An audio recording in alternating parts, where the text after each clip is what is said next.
Yo, yo, yo. Anh lại muốn cùng em đi về nơi bình yên và lắng chiều. Phía hoàng hôn vẫn còn sương mai, còn trâu hòa tan với cánh diều. Ngồi cạnh nhau bên đồi hoa, thọ mùi vị phấn hoa. Chân trời hiện ra qua ánh cái tay đền đần tị trấn xa. Cái này một cơm trưa chờ hoài đông chí. Nhỏ, nhỏ.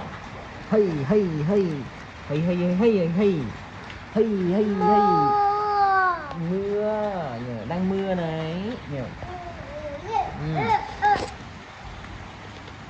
Yo.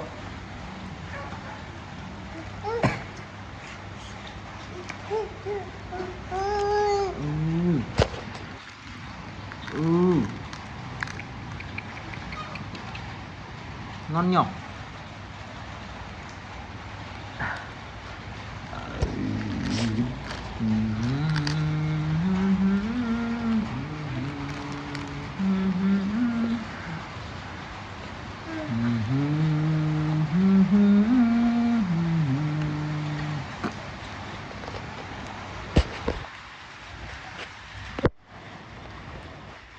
Tắt nha.